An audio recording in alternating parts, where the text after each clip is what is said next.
अस्सलाम वालेकुम।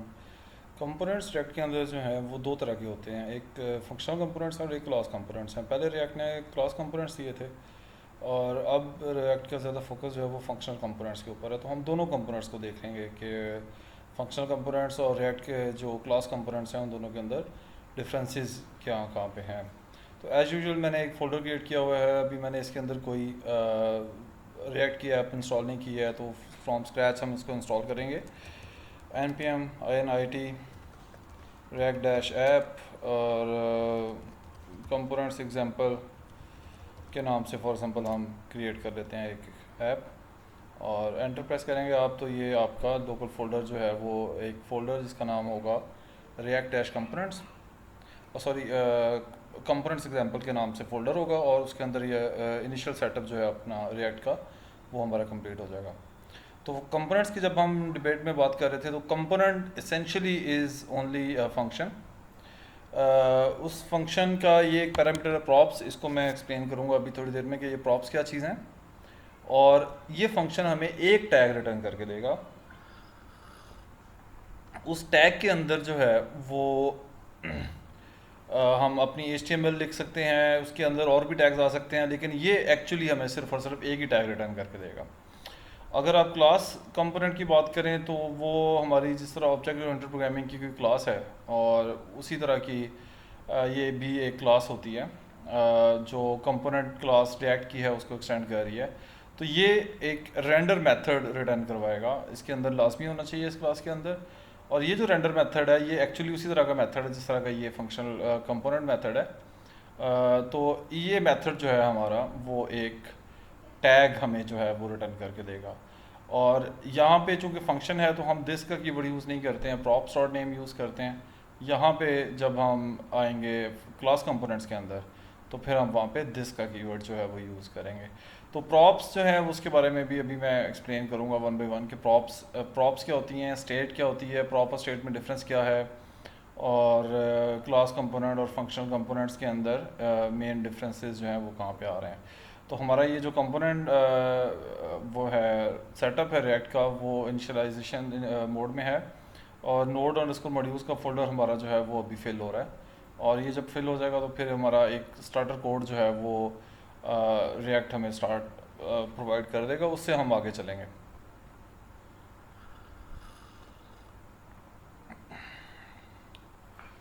ओके, अभी मैं वेट कर रहा हूँ इसका। ये इसने हमारा स्टार्टर कोड जो है वो हमें प्रोवाइड कर दिया। इसके अंदर हमारा एंट्री पॉइंट जो है वो मैंने आपको एक्सप्लेन किया था कि वो app.js है। तो हमारा सबसे पहला काम जो है वो पहले ये है कि इसको स्टार्टर कोड को पहले रन करके देखेंगे, उसके बाद इसके अंदर हम मॉडिफिकेशंस जो हैं वो करना शुरू करेंगे।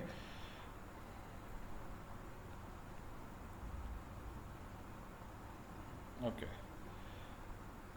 ये कुछ लाइब्रेरीज टेस्टिंग की लाइब्रेरीज अभी इंस्टॉल कर रहा है। तो किसी भी कंपोनेंट को जो होगा ये हम किसी एक फ़ाइल के अंदर, नॉर्मली हम एक फ़ाइल के अंदर एक ही कंपोनेंट रखते हैं, एक से ज़्यादा कंपोनेंट्स भी हो सकते हैं, तो वहाँ से हम एक्सपोर्ट करवाएंगे। उस कंपोनेंट को हम उसी तरह ही यूज़ करेंगे जिस तरह के हम नॉर्मली किसी HTML के दूसरे टैग को यूज़ करते हैं। तो एक्चुअली ये फंक्शन नेम ही होगा, लेकिन हम इसको यूटिलाइज जब करेंगे किसी भी कंपोनेंट को तो उसको वैसे ही करेंगे जिस तरह से नॉर्मली हम किसी भी दूसरे टैग को करते हैं। तो जो आपने कोटेशन माइंड में रखनी है वो ये है कि don't be afraid to split components into smaller components. Components बनाते हुए आपने हेजिटेट नहीं करना, और एक ही कंपोनेंट के अंदर अगर आपका कोड बहुत ज़्यादा होना शुरू हो गया है तो दैट मीन्स कि आपका कोई डिज़ाइन फ्लॉ है और आपको कंपोनेंट्स को डिवाइड करना पड़ेगा दूसरे कंपोनेंट्स के अंदर। तो जो प्रॉप्स हैं मैंने पहले भी कहा था कि हमारे ये तो हो गया हमारा कस्टम टैग, ये हैं हमारी कस्टम एट्रीब्यूट्स। लाइक नेम के नाम का एट्रीब्यूट इनपुट में होता है, लेकिन अगर नेम के अलावा भी कोई आप यहाँ पे नाम रख दें तो वो ये वाली जो वैल्यू है हमें नेम इज इक्वल टू सारा, ये जो नेम वैल्यू है ये हमें मिलेगी एक्चुअली प्रॉप्स के अंदर। आपके जितने भी एट्रीब्यूट्स होंगे वो सारे के सारे प्रॉप्स के नाम से एक ऑब्जेक्ट के अंदर आ जाएंगे, और वो ऑब्जेक्ट जो है वो आपको फंक्शन के अंदर प्रॉप्स एज ए इनपुट मिलेगा आपको, और क्लास के अंदर उसका एट्रीब्यूट एक होगा दिस डॉट प्रॉप्स के नाम से, उसके अंदर आपको मिलेगा। ओके, अब उसने मुझे कहा है कि आप ये वाली कमांड रन करें, cd कंपोनेंट्स एग्जाम्पल फोल्डर के अंदर आ जाएं, जिस फोल्डर के अंदर हमने भी काम किया हुआ था। तो मैं सिंप्लीफाई करने के लिए कोड को वहीं से मेन फोल्डर से लॉन्च कर देता हूँ और पीछे वाली विंडो जो है वो हमारी क्लोज कर देता हूँ। ओके, तो मैं नया टर्मिनल ओपन कर लेता हूँ और मैं यहाँ पे npm स्टार्ट कर देता हूँ। npm start start। पहले मैंने स्टार्ट का टी नहीं लिखा था तो उसने मुझे एरर दे दिया। ओके, हमारा जो मेन एंट्री पॉइंट है वो हमारा होगा app.js के अंदर। इससे पहले आपने एक काम करना है, यहाँ पे आपका रिएक्ट का जो पहला पेज है, फ्रंट पेज, स्टार्टिंग पेज जो आपको नज़र आएगा वो यहाँ पे डिस्प्ले हो जाएगा। नेक्स्ट लेक्चर से मैं ऑलरेडी प्रिपेयर करके रखूँगा इसको। ये मैं बार बार आपको इसलिए प्रैक्टिस करवाने के लिए कि ताकि आप पहले जो 2-3-4 वीडियोज़ हैं उसके अंदर हर वीडियो के स्टार्ट में आपका रिएक्ट का जो इनिशियल सेटअप है वो स्टार्ट हो जाए। ये हमारा रिएक्ट का जो है वो पहला पेज नज़र आना शुरू हो गया हमें। तो for the very first step हम एक काम करेंगे कि इसके डिव के अंदर ये एक डिव हमें रिटर्न करके दे रहा है, तो उस एक डिव को मैं यहाँ से हेडर को मैं यहाँ से निकाल देता हूँ ताकि हमारा पेज जो है, मैं इस CSS को भी यहाँ से हटा देता हूँ, इसको भी हमने लेके नहीं आना। तो हमारा ये क्लास भी मैं यहाँ से ख़त्म कर देता हूँ ताकि हमारा जो पहला कंपोनेंट है वो बड़ा इजी रह जाए। तो इसके अंदर आप जितने मर्जी टैग्स लिख लें, आउटर टैग हमारा डिव का एक ही होगा। तो h1 का टैग है हमारा और इस टैग के अंदर कंपोनेंट्स एग्जाम्पल फॉर एग्जाम्पल जो है इस नाम से मैं टैग लिख देता हूँ। तो आपको ये वाला कंपोनेंट्स एग्जाम्पल जो है वो यहाँ पे नज़र आना शुरू हो गया। तो CSS भी हटा दिए मैंने, मैं यहाँ से लोगो भी हटा देता हूँ, इसको और सिंप्लीफाई कर देते हैं, कंपोज करवा देते हैं। Okay, now if you want to add any new tag, okay, तो हम यहाँ पे फॉर एग्जांपल एक कंपोनेंट्स के नाम से एक फोल्डर बना लेते हैं सोर्स के अंदर। इसके अंदर हम अपने टैग्स जो हैं वो बनाना शुरू करते हैं। तो एक फ़ाइल बनाते हैं इंडेक्स और product.js के नाम से, JSX इसकी एक्सटेंशन रख दें या JSX रख दें, JS रख दें, एक ही चीज़ है। तो ये एक एम्प्टी फाइल मैंने क्रिएट की है जिसका नाम है product.jsx। तो आपने करना एक्चुअली ये है कि या तो बाई हैंड कोड करें सारा, या आप एक प्रेफरेंसेस के अंदर जाएं, एक्सटेंशंस में, यहाँ पे एक एक्सटेंशन सर्च करें, सिंपल रिएक्ट स्निपेट्स। ओके, ये एक्सटेंशन इंस्टॉल का बटन होगा, प्रेस करें तो ये एग्जांपल जो है वो आपकी स्निपेट्स के नाम से होगा, सिंपल रिएक्ट स्निपेट्स। ये इंस्टॉल करें तो वो एक्सटेंशन आपकी इंस्टॉल हो जाएगी। मैंने ऑलरेडी इंस्टॉल की हुई है। तो आपने इंपोर्ट करना है, फॉर एग्जांपल रिएक्ट को पहले स्कोप के अंदर लेके आना है, import react from react.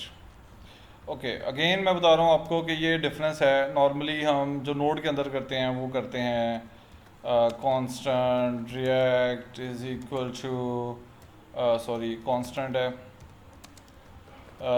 React is equal to require और फिर पैकेज का नाम बताते हैं हम।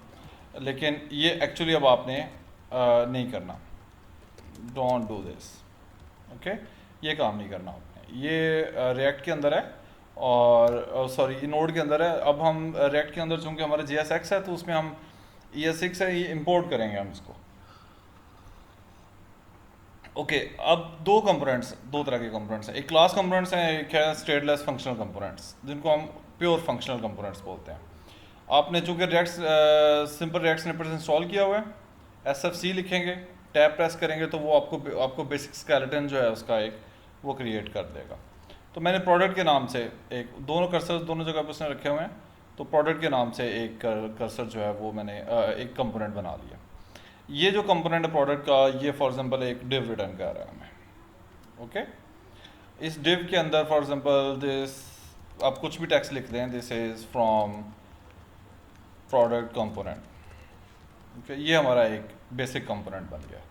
तो app.js के अंदर हमें इसको रिक्वायर करना है, तो यहाँ पे मैं लिखूँगा /product, जिस तरह हम किसी भी दूसरे को करेंगे। कंट्रोल स्पेस प्रेस करेंगे, आपके पास ऑप्शंस आ जाएंगी ऑटो इंपोर्ट करने की। एंटर प्रेस करें तो वो ऑटोमेटिकली उसको कन्फिगर करवा लेगा, अदरवाइज़ आपको बाई हैंड ये सारा कोड जो है वो लिखना पड़ेगा।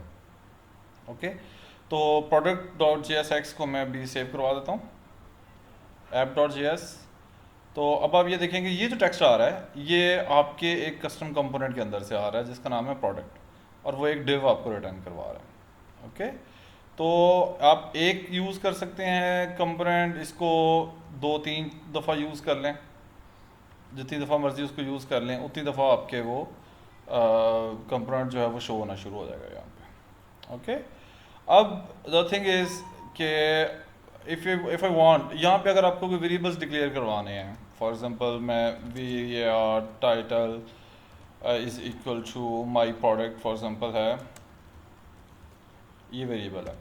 अब ये वेरिएबल आप एम्बेड करना चाह रहे हैं इस डिव के अंदर, फॉर एग्जांपल यहाँ पे मैं h1 के अंदर लिख देता हूँ प्रोडक्ट टाइटल, और यहाँ पे अंदर मैं पैराग्राफ लिख देता हूँ प्रोडक्ट डिटेल्स। अभी मैं इस वेरिएबल को यूज़ नहीं कर रहा, तो मैंने इस कंपोनेंट के अंदर 2 टैग्स लिख दिए हैं, एक h1 का और एक पैराग्राफ का। तो एक h1 का टैग आपका आ जाएगा और एक आपके आ जाएगा प्रोडक्ट डिटेल्स का। ओके, अब अगर इस वेरिएबल की वैल्यू को अगर आप एम्बेड करना चाह रहे हैं इस जगह पे प्रोडक्ट टाइटल के अंदर, तो आप यहाँ पे इसको हटाएं, कर्ली ब्रेसेस लिखें, इसके अंदर इस वेरिएबल को लिख दें, एम्बेड कर दें, तो आपका जो रिएक्ट है वो ऑटोमेटिकली इसको इवेल्युएट करेगा और टाइटल के पास जो भी वैल्यू है वो यहाँ पे एम्बेड करके वो h1 के अंदर फेंक देगा। तो आपका माई प्रोडक्ट जो है वो हर जगह पे लिखा हुआ नज़र आना शुरू हो गया। ओके ओके, तो ये हो गया कि आपने किसी वेरिएबल को एम्बेड कैसे करना है। ओके, अब देख रहे होंगे कि यहाँ पे मैंने कोई वेरिएबल एज एन इनपुट नहीं लिया हुआ है यहाँ पे, but what if we want के कस्टम एट्रीब्यूट टाइटल के नाम से हम यहाँ पे भेजना शुरू कर देते हैं। मेरी first for example Audi car है, सेकंड प्रोडक्ट का जो टाइटल है वो मैं लिख देता हूँ फॉर एग्जांपल सिविक। ओके, ये जो टाइटल वेरिएबल है ये हमें कहाँ पे मिलेगा, अवेलेबल कहाँ पे होगा, प्रोडक्ट का मैं टाइटल नहीं देता हूँ। ओके, तो ये जो टाइटल वेरिएबल मैंने यहाँ पे डिक्लेयर किया है, इंस्टेड मैं एक काम करता हूँ, रिएक्ट क्या करेगा, प्रॉप्स की फॉर्म के अंदर कंसोल डॉट लॉग करके देख लेते हैं कि प्रॉप्स के अंदर वो क्या वैल्यू भिजवा रहा है।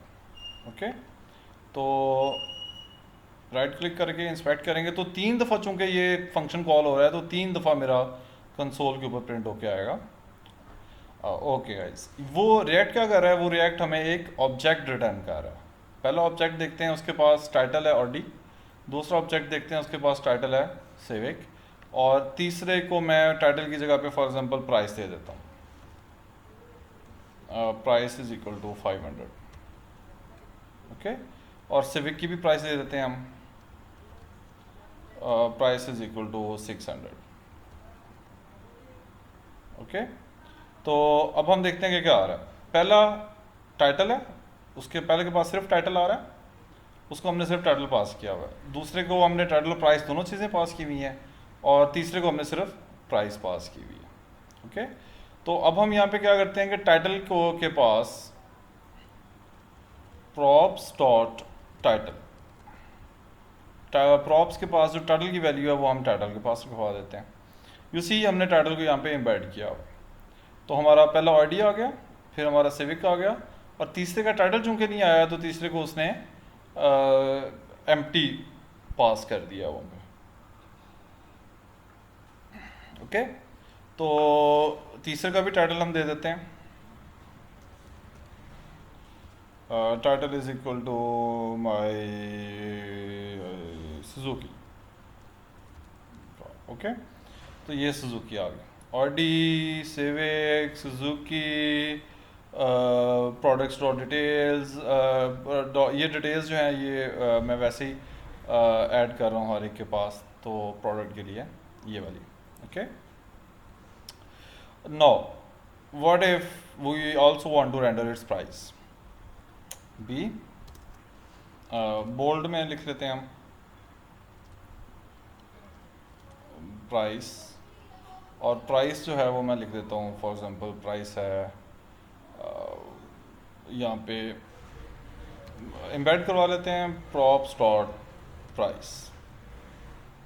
ओके, जो भी प्रॉप्स के अंदर प्राइस आ रही है आपकी। तो ऑडी की प्राइस हमने नहीं दी, सिविक की प्राइस दी हुई है, तो सिविक की प्राइस आ गई और सुजुकी की प्राइस आ गई आपकी। ओके, इसका एडवांटेज क्या है कि what if you want to modify one single product. मैंने एक एचआर का टैग लिखा है, तो वो मेरा एचआर का टैग सारों के साथ आना शुरू हो गया। ओके ओके, अब प्राइस जो है वो मैं तीनों की ऐड कर लेता हूँ। तो इसकी भी प्राइस है, for example price is equal to 400। Okay, order matter नहीं करेगा, जिस मर्जी ऑर्डर के अंदर आ जाए। तो आपकी ऑडी उसकी प्राइस है, सिविक उसकी प्राइस है, सुजुकी उसकी प्राइस है। Okay, now if you want to style this tag, okay, तो अगर आपने स्टाइल करना है तो स्टाइल के कई तरीके हैं। आप CSS फाइल जो है वो अटैच करवा सकते हैं, एक्सटर्नल CSS फाइल। लेकिन रिएक्ट जो है वो आपको एक और तरीके से भी स्टाइल करने का ऑप्शन देता है। रिएक्ट कहता है कि आप स्टाइल का एट्रीब्यूट यूज़ करें, लेकिन इंस्टेड के यहाँ पे आप स्टाइल दें, आप मुझे ऑब्जेक्ट पास कर दें एक। ओके, अब चूंकि हमने इम्बेड करना है तो कर्ली ब्रेसेस आ गया।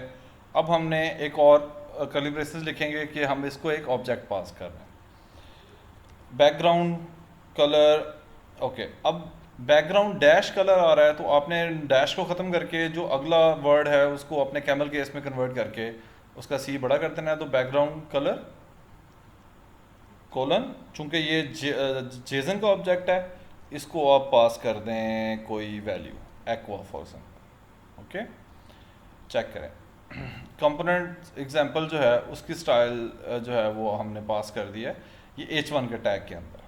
तो ये जो कंपोनेंट एग्जांपल हमने लिखा हुआ था H1 का टैग, वो उसके अंदर आ गया। अब ये जो स्टाइल है ये प्रोडक्ट के H1 के ऊपर अप्लाई नहीं होगा। यहाँ पे अगर आपको करना है तो यहाँ पे आप style is equal to double curly braces और उसके अंदर ऑब्जेक्ट लिखना शुरू करें। बैकग्राउंड डैश कलर जो होगा वो होगा आपका फॉर एग्जांपल रेड। ओके, कोई और कलर भी दिया जा सकता है, तो ये कलर आपका रेड होगा। तो ये स्टाइलिंग उसकी आ गई वहाँ से। तो प्राइस जो है इसका एडवांटेज क्या है? इसका एडवांटेज ये है कि अब आपकी जो CSS है वो आपके पास जेसन के फॉर्मेट के अंदर आ गई। अब आप इसको चेक लगाएं, अब आपने इसके ऊपर कोई किसी वैल्यू के ऊपर की बेस के ऊपर आपने कुछ चीज़ करनी है, या कुछ किसी और की प्राइस के ऊपर किसी और चीज़ की वैल्यू के ऊपर आपने कुछ चेक लगाना है, तो वो आ जाएगा आपका। ओके, अब अगर फॉर एग्जांपल कंडीशनल स्टाइलिंग करना चाह रहे हैं, ओके, कंडीशनल स्टाइलिंग ये है कि यहाँ पे मैं एक स्पैन दे देता हूँ, और चूंकि मैं कंबाइन करना चाह रहा हूँ प्राइस को, बोल्ड के टैग को और इसके साथ, तो मैं स्पैन दे दिया मैंने। व्हाट इफ़ कि मैं प्राइस अगर मेरी 500 से लेस है, ये 400 600 और 500 से लेस अगर आ रही है, उसको मैं कोई कलर चेंज करना चाह रहा हूँ, कंडीशनल स्टाइलिंग। ओके, इसको हम कहते हैं कंडीशनल स्टाइलिंग। ओके, तो अब फॉर एग्जांपल आपकी ने CSS फाइल अटैच की हुई है, यहाँ पे एक नई CSS file product dot CSS जो है वो मैं ऐड कर लेता हूँ।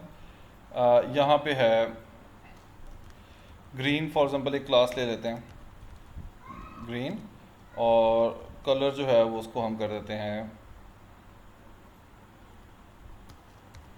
ग्रीन। ओके डी, और यहाँ पे मैं इसको रेड कर देता हूँ, ऑरेंज ऑरेंज कर लेते हैं इसको। डॉट ऑरेंज क्लास ले दी मैंने, और ये ऑरेंज क्लास आ गई। ओके, इस CSS फाइल को अटैच कैसे करना है? किसी भी कंपोनेंट के अंदर आपने जस्ट इंपोर्ट करवा देना है, import dot slash products dot CSS। अब चेक करना हो कि इसकी क्लास लगी है या नहीं लगी, तो class is equal to sorry, class की जगह पे class name is equal to green. Okay, तो आपकी जो green class name green dot slash product dot C S S file import होनी चाहिए थी। Span class name is equal to green. इसको राइट क्लिक करके इंस्पेक्ट करके देखते हैं। स्पैन क्लास सॉरी ये क्लास इज इक्वल टू, उसने क्लास नेम को ऑटोमेटिकली उसने ग्रीन के अंदर कन्वर्ट कर दिया है। Now I want to check कि मेरी C S S file attach क्यों नहीं हो रही। तो PRODUCT.CSS PRODUCT.CSS शायद इसको हमें रीस्टार्ट करना पड़े।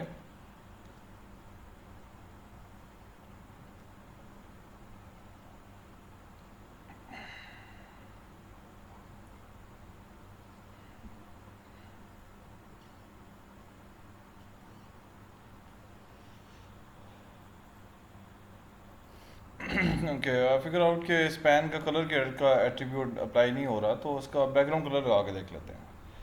कलर की जगह पे हम बैकग्राउंड कलर जो है वो ग्रीन लगा देंगे, और उसी तरह इसका ऑरेंज का भी बैकग्राउंड कलर जो है वो हम चेंज कर देते हैं, उसको ऑरेंज कर देते हैं। तो प्रोडक्ट के अंदर हमने C S S file attach किया हुई है, उसका नाम भी मैंने चेंज कर दिया, product styles dot C S S कर दिया हुआ है, और उसको स्पैन को मैंने क्लास नेम जो है वो ग्रीन दिया हुआ है। तो स्पैन जो है मेरा क्लास नेम उसका ग्रीन कलर नहीं लग रहा, ब्लू कलर जो है, क्योंकि स्पैन के ऊपर मेरा स्टाइलिंग अप्लाई नहीं हो रही, तो इसको हम स्पैन को डिव में कन्वर्ट करके देखते हैं। डिव है और ये भी है हमारा डिव। ओके हमारा स्टाइलिंग मेरी अप्लाई नहीं हो रही, और राइट क्लिक करके इंस्पेक्ट करते हैं। Div class is equal to orange, इसकी क्लास ऑरेंज है। स्ट्राइक आउट कर रहा है मेरा ये invalid property value. Okay okay okay colour की प्रॉपर्टी वैल्यू जो है वो ठीक नहीं लग रही मुझे। ओह यस हम चूँकि सी एस एस के अंदर हैं तो हमें ये स्ट्रिंग नहीं देनी, स्ट्रिंग की जगह पे हमें ओके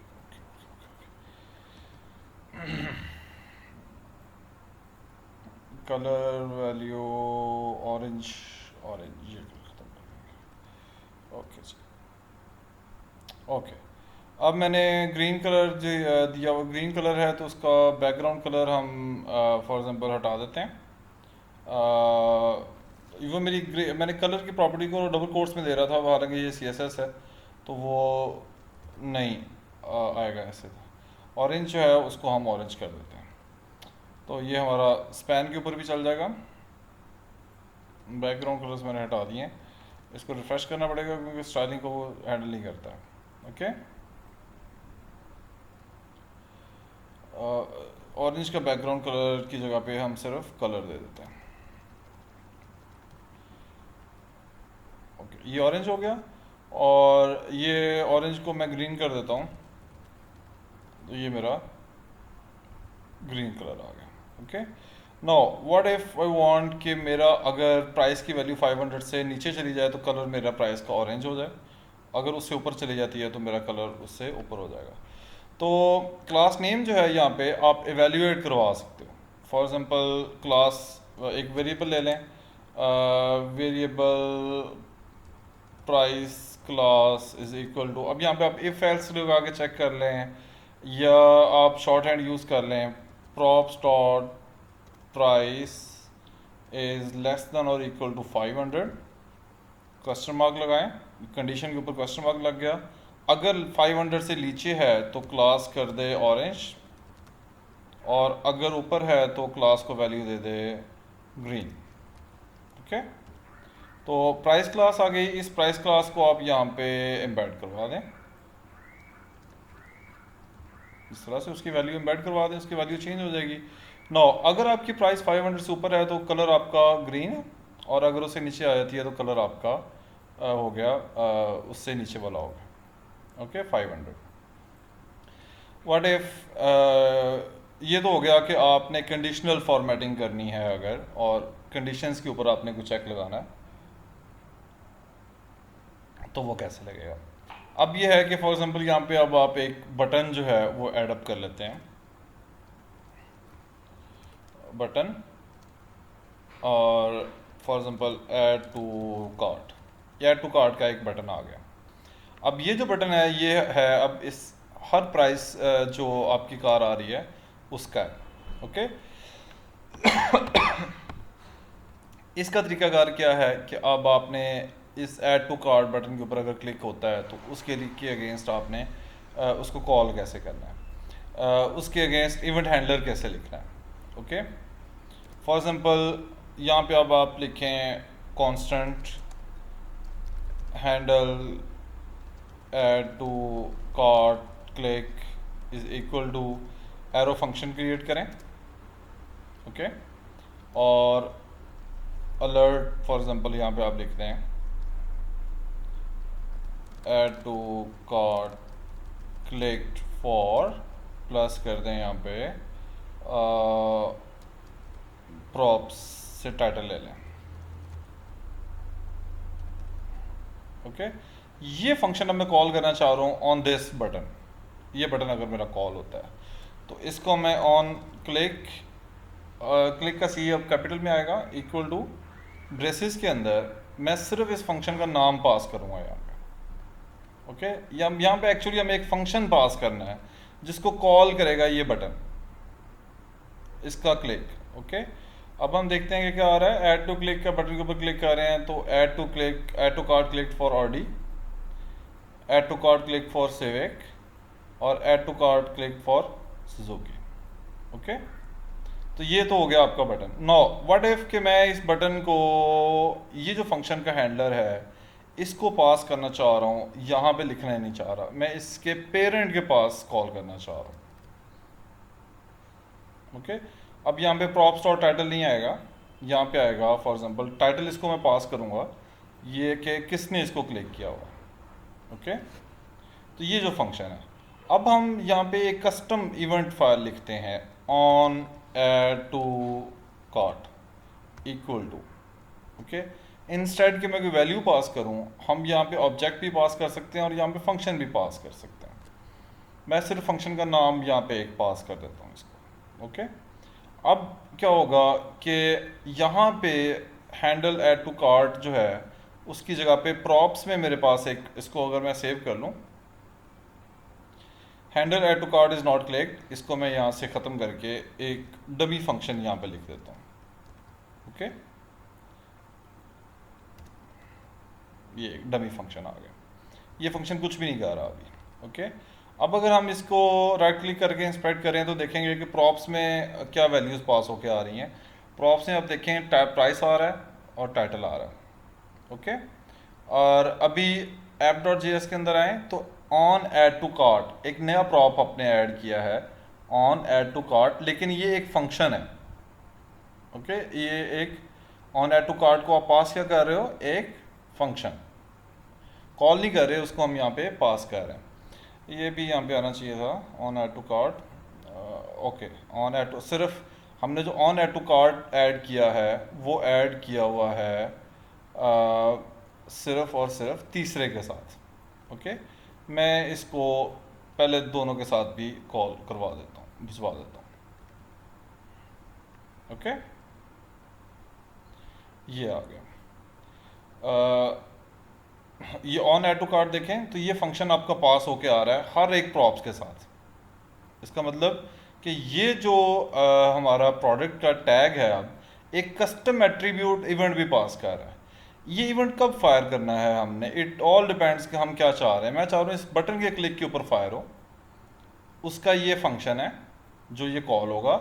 इसके अंदर मैं props dot on add to cart call कर दूं और उसको मैं पास कर दूं एक वैल्यू टाइटल की। ओके, प्रॉप्स डॉट टाइटल, ये टाइटल पास हो गया रहा है इसको। अब इसके ऊपर क्लिक होगा तो ये अपनी इंफॉर्मेशन भिजवा रहा है अपने पेरेंट को। दिस इज हाउ, इसको हम कहते हैं lifting the state up. State को आपने अपवर्ड्स जो है वो शिफ्ट करना है। हैंडल ऐड टू कार्ट जो है वो फंक्शन अब पेरेंट के पास है। अब आप पेरेंट का एक फंक्शन कॉल कर रहे हैं तो पेरेंट का जो फंक्शन है वो एक इवेंट, एक कस्टम एट्रीब्यूट के अंदर रखवा के हमने भिजवा दिया। तो चेक करते हैं कि add to cart Audi click होके आ रहा है, add to cart Civic click होके आ रहा है, ऐड टू कार्ट आ रहा है, सुजुकी क्लिक होके आ रहा है। ओके, तो ये इसको हम कहते हैं लिफ्टिंग द स्टेट अप। आपने स्टेट को अप लिफ्ट किया है अब आप ध्यान से देखें, टाइटल पास कर रहा हूँ मैं, ऑडी प्राइसेस की है 400 और हैंडल ऐड टू कार्ट जो है वो आ गया। ये जो फंक्शन है हैंडल ऐड टू कार्ट, ये अब ऐप डॉट जे एस के पास है और ये फंक्शन पास कर रहा है एज एन प्रॉप। ओके, यहाँ पे हम सिर्फ क्या कर रहे हैं, प्रॉप को कॉल कर रहे हैं, props dot on add to cart उसके फंक्शन को कॉल कर रहे हैं। इसका मतलब ये है कि प्रॉप्स में आप फंक्शन भी पास कर सकते हैं, कोई इंटीजर नंबर, कोई स्ट्रिंग पास कर सकते हैं, जैसे हमने टाइटल पास किया हुआ है। हम प्राइस को एज एन वेरिएबल पास कर सकते हैं, ये कोई नंबर है पास किया हुआ है, अब कुछ भी पास किया जा सकता है, पूरे का पूरा ऑब्जेक्ट भी पास किया जा सकता है इसको। Okay, now the thing is कि यहाँ पे थोड़ा कोड हमारा और मैसी होता जा रहा है। तो मैसी क्या मतलब है कि टाइटल और प्राइस जो है वो हम यहाँ पे रखवा रहे हैं, यूज़ कर रहे हैं, और प्रॉप्स डॉट प्राइस यूज़ कर रहा हूँ मैं, प्रॉप्स डॉट टाइटल यूज़ कर रहा हूँ मैं हर जगह पे। तो यहाँ पे चूंकि ऑब्जेक्ट एक पास होके आ रहा है, आप उसको यहीं पे डिस्ट्रक्चर करवा सकते हो। मेरे पास टाइटल आ रहा है, मेरे पास प्राइस आ रहा है, मेरे पास ऑन ऐड टू कार्ड आ रहा है। ओके, टाइटल यहाँ पे रखवाने की ज़रूरत नहीं है, प्रॉप्स डॉट प्राइस की भी ज़रूरत नहीं है, हमें प्रॉप्स डॉट प्राइस की यहाँ पे भी ज़रूरत नहीं है, प्रॉप्स डॉट की भी ज़रूरत नहीं है। अब ये वेरिएबल्स हमने यहीं पे डिस्ट्रक्चर करवा लिए हैं कि अब हमारा कोड जो है वो और ज़्यादा थोड़ा शॉर्ट हो जाएगा। Props is not defined, props कहाँ यूज़ कर रहे हैं हम, यहाँ पे प्रॉप्स डिफाइंड नहीं है, और प्रॉप्स कहाँ यूज़ कर रहे हैं यहाँ पे। ओके, तो ये हमारा वही काम जो है ऑलरेडी होना शुरू हो गया। ओके गाइस, तो अभी तक हमने देखा है कि आपकी प्रॉप्स की वैल्यू जो है वो प्रॉप्स क्या होती हैं। अब हम आते हैं स्टेट के ऊपर। स्टेट क्या चीज़ है? ओके, स्टेट एक्चुअली क्या चीज़ है? स्टेट के लिए को अगर हमने समझना हो तो हम फॉर एग्जांपल इसी कंपोनेंट की जगह पे एक और कंपोनेंट फॉर एग्जांपल टेस्ट कर लेते हैं। उस कंपोनेंट का नाम मैं रख देता हूँ counter dot J S x, और इंपोर्ट रिएक्ट करना है, आई एम आर लिखें। आपने ऑलरेडी सिंबल रिएक्ट स्निपेट से इंस्टॉल किया हुआ है तो वो आपको ऑप्शन दे देगा कि अच्छा आई एम आर, तो रिएक्ट को आपने ऐड कर लें यहाँ पे S F C stateless functional component counter. Okay, तो यहाँ पे फॉर एग्जांपल एक मैं डिव ले लेता हूँ, उस डिव के अंदर एक वेरिएबल फॉर एग्जांपल है काउंट का, इज इक्वल टू 5। ओके, तो मैं यहाँ पे काउंट एम्बेड कर लेता हूँ। ओके, जस्ट सिंपल एक वेरिएबल या 5 उसको मैंने एम्बेड कर दिया एक डिव के अंदर। तो यहाँ पे मैं ऐप डॉट जे एस के अंदर h1 से नीचे काउंटर को भी ऐड कर लेता हूँ। तो मेरा ये काउंटर है। अब इस काउंटर को मैं कोई प्रॉप नहीं पास कर रहा, पास भी कर सकते हैं काउंटर को। तो हमारा पास काउंटर जो है वो आ गया हमारा 5। ओके, तो ये ज़रा लेफ्ट पे आ गया है, तो इसको मैं काउंटर की डिव के स्टाइल पास कर देता हूँ।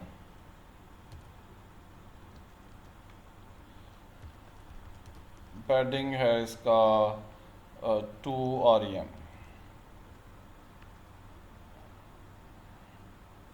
ये आ गया जी आपका count. Okay, now I want के काउंट के साथ साथ मेरे पास दो बटन्स हों। एक बटन हो माइनस माइनस का, ठीक है, और एक बटन हो प्लस प्लस का।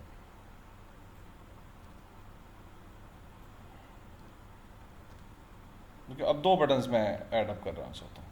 तो अब मेरे पास दो बटन्स हैं जी, माइनस माइनस और प्लस प्लस। ओके,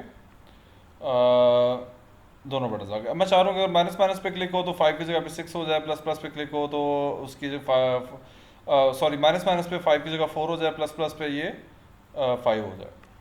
और 5 से 6 हो जाए। ओके, तो ये जो वेरिएबल है 5, ओके, अब हम एक काम कर सकते हैं।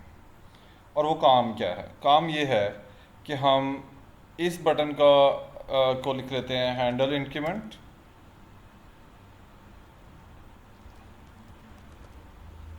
इज इक्वल टू एक फंक्शन लिख लेते हैं,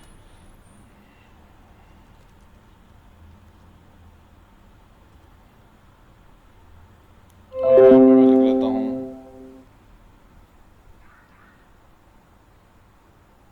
ओके, काउंट प्लस प्लस कर दिया, ये हमारा एरर फंक्शन है। और हैंडल इंक्रीमेंट के साथ साथ एक और फंक्शन मैं यहाँ पे लिख लेता हूँ हैंडल डिक्रीमेंट। ओके, उसके अंदर मैं काउंट माइनस माइनस कर देता हूँ। ओके, ये जो बटन है इसके ऑन क्लिक के ऊपर मैं हैंडल डिक्रीमेंट कॉल कर देता हूँ, कॉल नहीं कर रहा, सिर्फ उसको पास कर रहा हूँ। इसके ऑन क्लिक के ऊपर मैं हैंडल इंक्रीमेंट जो है वो ऐड कर लेता हूँ। ओके, नो, अब ये जो माइनस माइनस है वो डिक्रीमेंट को हैंडल कर रहा है, और प्लस प्लस जो है वो हैंडल कर रहा है इसको, इंक्रीमेंट को। ओके, अब हम आते हैं handle decrement is not defined, handle increment और हैंडल डिक्रीमेंट, ओ सॉरी, इनको अब कॉन्स्टेंट्स रखना पड़ेगा, इसको भी कॉन्स्टेंट्स रखना पड़ेगा। ये ओके, अब माइनस माइनस को क्लिक किया कुछ नहीं हो रहा, प्लस प्लस को क्लिक किया कुछ नहीं हो रहा, क्यों? क्या इस वेरिएबल की वैल्यू काउंट प्लस प्लस जो है वो कॉल हो रही है या नहीं हो रही? पहले तो हम देखते हैं कि ये फंक्शन कॉल हो रहा है या नहीं हो रहा। console.log increment called, ओके, ये चेक है, मैं जितनी दफ़ा इंक्रीमेंट्स को कॉल कर रहा हूँ उतनी दफ़ा मेरा फंक्शन कॉल हो रहा है, मेरे काउंट प्लस प्लस की जो वैल्यू है वो ऐड हो रही है, आके चेंज हो रही है, लेकिन उसका इफेक्ट यहाँ नहीं पड़ रहा। क्यों? मैंने आपको कहा था, बताया था कि रिएक्ट जो है वो एक वर्चुअल डॉम अपने पास मेंटेन रखता है। somehow we will have to tell React कि मैं इस वेरिएबल, जो वेरिएबल तुमने बाइंड किया हुआ है नीचे, इस वेरिएबल को चेंज कर चुका हूँ मैं, अब तुम री रेंडर कर दो इस काउंटर कंपोनेंट को। I have to tell React कि अब मैं चेंज कर चुका हूँ। उसका वे क्या है? उसका वे ये है कि हमें एक स्टेट डिफाइन करनी पड़ेगी। उसकी स्टेट की डिफाइन करने का मैकेनिज्म ये है, कांस्टेंट काउंट। अब इंस्टेड के हम काउंट को वेरिएबल लें, ओके, इसको हम यहाँ से ख़त्म कर देता हूँ। अब मैं इसको कांस्टेंट ले रहा हूँ और सेट काउंट एक उसको वैल्यू पास कर रहा हूँ। इसको मैं आपको अब भी आपको बताता हूँ कि ये क्या चीज़ है। राइट साइड पे मैं लिखूंगा React dot use state. I have to tell React कि ये स्टेट है और इसकी इनिशियल वैल्यू जो है वो आ रही है 5 के साथ। ओके,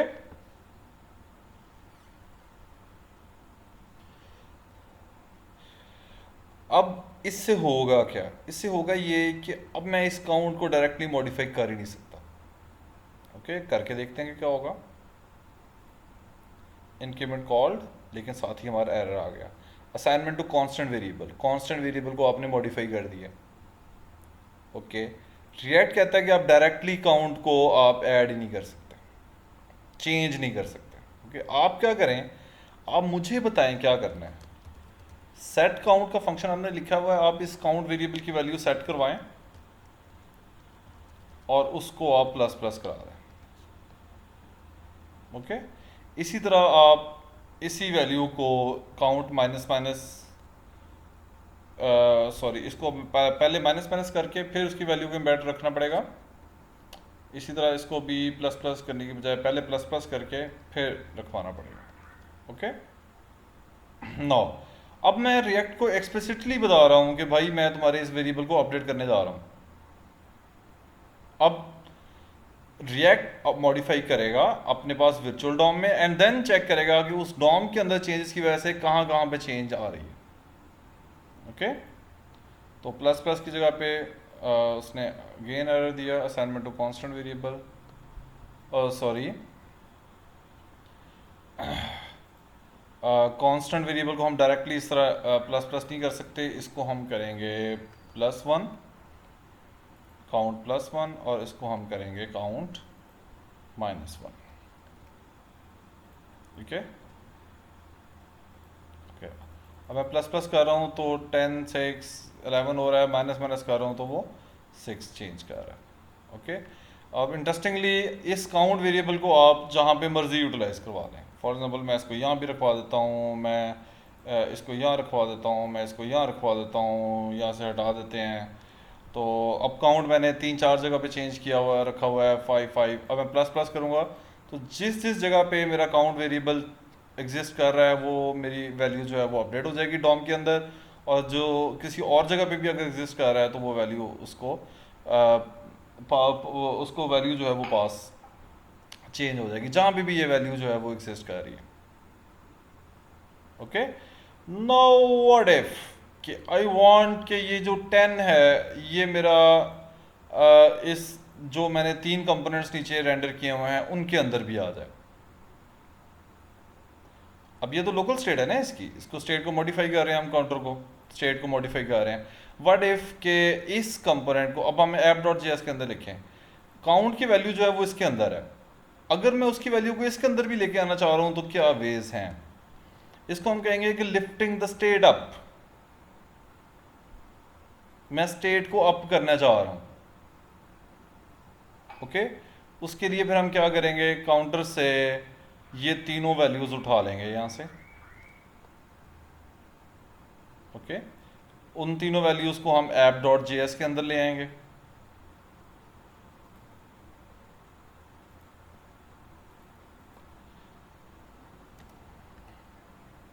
अब इसके पास काउंट है और हैंडल इंक्रीमेंट भी इसके पास है। ठीक है, अब काउंट को मैं क्या, काउंटर को क्या पास कर रहा हूं, count is equal to count की वैल्यू जो मेरी app.js के पास है वो, okay, handle increment is equal to, मैं यही फंक्शन हैंडल इंक्रीमेंट ही कॉल कर देता हूँ, हैंडल डिक्रीमेंट को मैं यही फंक्शन हैंडल डिक्रीमेंट ही कॉल कर देता हूँ। ओके, अब आप गौर करेंगे मैंने काउंटर को क्या क्या पास किया है। काउंटर से मैंने इंक्रीमेंट करने की लॉजिक ले ली, डिक्रीमेंट करने की लॉजिक ले ली, काउंट की वैल्यू ले ली और वो मैंने पास कर दी है इस app.js को। app.js अब वो सारी वैल्यूज मुझे काउंटर को पास कर रहा है, हेडेक लग रहा है, लेकिन इसका एडवांटेज क्या है, हमने स्टेट को काउंटर से निकाल के app.js के पास अप कर दिया। ओके, अब काउंटर के पास यहाँ पे काउंट आ रहा है, सिर्फ हैंडल इंक्रीमेंट आ रहा है और हैंडल डिक्रीमेंट आ रहा है। तो काउंट ऑलरेडी इसके पास है, on click handle decrement call हो गया, on click handle increment call हो गया, लेकिन हैंडल इंक्रीमेंट और डिक्रीमेंट दोनों किसके पास हैं, app.js के पास है। ओके, अब इसके पास काउंट की वैल्यू जो आ रही है वो भी प्रॉप्स में से आ रही है। अब आप गौर करें कि यहाँ पे क्या हो रहा है, जब मैं प्लस प्लस कर रहा हूँ तो ये वैल्यू मेरी फिर भी +6 हो रही है, क्यों? अब जो वैल्यू मेरी प्लस हो रही है वो ये वाला जो काउंटर है, कंपोनेंट है, ये अपने पेरेंट को कह रहा है कि यार इसको इंक्रीमेंट कर दो, और अपने पेरेंट को कह रहा है इसको डिक्रीमेंट कर दो, और काउंट जो है मेरा फिर वापस आ रहा है। तो जैसे ही काउंट की वैल्यू चेंज होगी, काउंट की वैल्यू यहाँ पे भी चेंज हो जाएगी। अब इंटरेस्टिंगली मैं अपनी प्राइस को भी फॉर एग्जांपल काउंट का ऑब्जेक्ट पास कर देता हूँ, count is equal to count. Okay, मैंने पहली वाली प्रोडक्ट को पास कर दिया। तो अब देखते हैं कि प्रोडक्ट के पास जो काउंट आ रहा है वो मैं H1 से नीचे जो है वो काउंट इम्बेड कर देता हूँ। ओके, वो काउंट भी हमें यहाँ पे नज़र आना शुरू हो गया। ओके, तो काउंट प्रोडक्ट के पास भी आ गया। अब आप चेक करें कि यहाँ पे 5 नज़र आ रहा है। ओके, अब मैं प्लस प्लस करूँगा तो ये वाले नंबर्स भी मॉडिफाई हो रहे हैं और नीचे वाले नंबर्स भी मॉडिफाई हो रहे हैं, क्यों? क्योंकि अब जो ये प्लस प्लस कर रहा है जिस काउंट को, वो है मेरा app.js के अंदर। ओके, तो यहाँ पे काउंट नज़र नहीं आ रहा क्योंकि मैंने काउंट पास नहीं किया हुआ, उन दोनों को भी काउंट पास कर देते हैं। तो आपका ये वेरिएबल आप जिस जगह पे भी होगा वो आपका जो कंपोनेंट है उसके अंदर, अब यहाँ पे भी 5 नज़र आ रहा है, यहाँ पे भी 5 नज़र आ रहा है, आप इसको प्लस प्लस करते जाएं, ओके, वो नीचे भी मॉडिफाई होता जाएगा।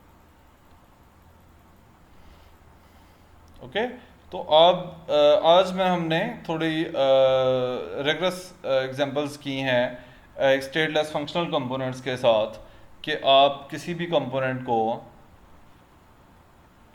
प्रॉप्स पैसे कैसे पास कर सकते हैं, प्रॉप्स क्या होती हैं, स्टेट क्या होती है। स्टेट में हमें एक्चुअली बताना पड़ेगा कि रिएक्ट को कि मैं इसको मॉडिफाई करने जा रहा हूँ तो यूज़ स्टेट हम यूज़ करेंगे, और इस तरह की दूसरी चीज़ें जो है वो हम यूटिलाइज कर रहे होंगे। तो नेक्स्ट लेक्चर से इंशाल्लाह हम क्रड कंप्लीट करना शुरू करेंगे और उसके अंदर फिर इन सारे कॉन्सेप्ट्स को यूटिलाइज करेंगे जो आज हमने स्टडी किए हैं। आज हमने एक्चुअली कोई ख़ास चीज़ इम्प्लीमेंट नहीं की, लेकिन हमने जो चीज़ें इम्प्लीमेंट की हैं वो हैं बेसिक कोर्स को समझने की कोशिश की है कि स्टेट क्या होती है और प्रॉप्स क्या होती हैं। प्रॉप्स वो वैल्यूज़ हैं जो हम एज ए इसको पास कर रहे हैं। प्रॉप्स में आप नंबर पास कर सकते हैं, प्रॉप्स में कोई वेरिएबल पास किया जा सकता है, प्रॉप्स में फंक्शंस पास किए जा सकते हैं। स्टेट जो है आपकी वो है आप किसी वेरिएबल को उस कंपोनेंट की स्टेट है, एक इनिशियल स्टेट उसको हमने पास कर दी 5 के नाम से कि भाई तुम्हारे पास ये स्टेट आ गई है, अब जब तुमने मॉडिफाई करना है तो मुझे बताना है, मैं तुम्हें मॉडिफाई करके दूंगा। ओके, इसको हम कहते हैं लिफ्टिंग द स्टेट अप, कि पहले हमारे पास काउंटर के पास स्टेट थी लेकिन वो स्टेट हमने इसको फिर प्रॉप्स की, ये प्योर प्रॉप्स का फंक्शन है का कंपोनेंट है, और इसको हमने निकाल के ऊपर शिफ्ट कर दिया है ऐप डॉट जे एस के पास। तो कंपोनेंट्स जो होंगे हमारे वो या तो इस शेप के होंगे जिसके अंदर प्योर प्रॉप्स हैं, इसकी अपनी कुछ इम्प्लीमेंटेशन, कोई स्टेट नहीं है, काउंटर की कोई स्टेट नहीं, लेकिन कुछ कंपोनेंट्स के हमारे स्टेट्स भी होंगे। ओके, इसके अलावा भी कुछ कॉन्सेप्ट्स हैं वो हम with the passage of time जैसे जैसे इनकाउंटर करते जाएंगे वैसे वैसे उसको हम हैंडल भी करते जाएंगे। तो नेक्स्ट जो हमारा लेक्चर होगा उस लेक्चर के अंदर हम क्रड शुरू करेंगे अपना, क्रिएट रीड अपडेट डिलीट, और उसके लिए जो यूआई स्टाइलिंग के लिए जो हम यूज़ करेंगे वो यूज़ होगा हमारा मटेरियल यूआई। तो मटेरियल यूआई को जो है वो आप स्टडी करें एक दफ़ा जाके, फिर मैं इसको अपने प्रोजेक्ट के अंदर जो है वो यूटिलाइज भी करूँगा। ओके।